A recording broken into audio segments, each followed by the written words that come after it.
BJP മത്സരിക്കട്ടെ. പക്ഷേ സമുദായത്തിലെ ഒറ്റുകാരേണി ഈ നാട്ടിൽ വായാൻ നിങ്ങൾ അനുവദിക്കരുത് എന്ന് നിങ്ങൾ ഓർമ്മപ്പെടുത്താൻ ഞാൻ ആഗ്രഹിക്കുകയാണ്. ജമാഅത്ത് തെരഞ്ഞെടുപ്പുകൾ വരും, സ്കൂൾ തെരഞ്ഞെടുപ്പുകൾ വരും, സംശയമുണ്ട. ഞാൻ പറഞ്ഞ പോലെ 20 വർഷമല്ലാതെ ഇനി നമ്മൾ ശ്രമിച്ചുകൂടാ.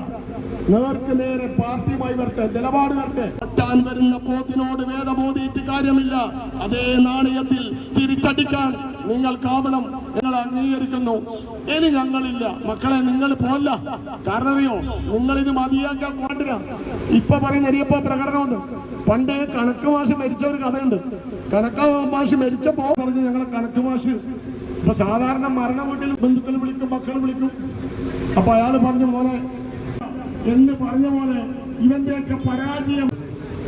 ബ്ലോക്ക് പഞ്ചായത്തിലെ CH മുസ്തഫ ഹാജി, അതുപോലെ മാടായി പഞ്ചായത്തിലെ മറ്റ് ഗ്രാമപഞ്ചായത്തിന്റെ പ്രസിഡന്റ്, വൈസ് പ്രസിഡന്റ്, അതുപോലെ തന്നെ ഗ്രാമപഞ്ചായത്തിന്റെ വിവിധ വാർഡ് മെമ്പർമാർ, എൻ്റെ പ്രിയപ്പെട്ട നാട്ടുകാരെ, വളരെയേറെ ഗ്രാമപഞ്ചായത്തിന്റെ അധ്യക്ഷൻ ശ്രീ കായിക്കാരൻ സയ്യിദ്, വേദിയിലിരിക്കുന്ന ആദരണീയരായ വ്യക്തിത്വങ്ങളെ, പ്രിയപ്പെട്ട UDF-ന്റെ പ്രവർത്തകന്മാരെ, ജനാധിപത്യ വിശ്വാസികളെ, സമയം ഏറെ വൈകി ഒരു രാഷ്ട്രീയ പ്രസംഗത്തിന് മുതിരാൻ ഞാൻ ആഗ്രഹിക്കുന്നില്ല.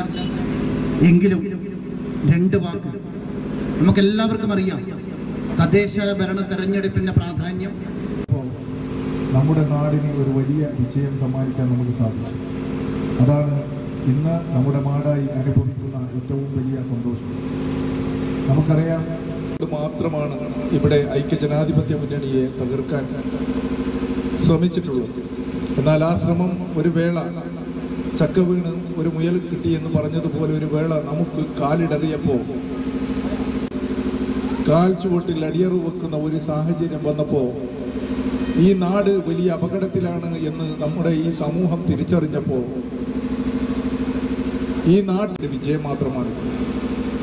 നമുക്കറിയാം നമ്മുടെ പഞ്ചായത്തിനെ സംബന്ധിച്ചിടത്തോളം എല്ലാ കാലത്തും നമ്മുടെ ശത്രുക്കളും അതുപോലെ തന്നെ മറ്റുള്ളവരുമൊക്കെ പറയുന്നത് മാടായി പഞ്ചായത്ത്, ഏഴോ പഞ്ചായത്തിനൊന്ന് നോക്കൂ, ചെറുതാഴത്തിനെ നോക്കൂ എന്ന്.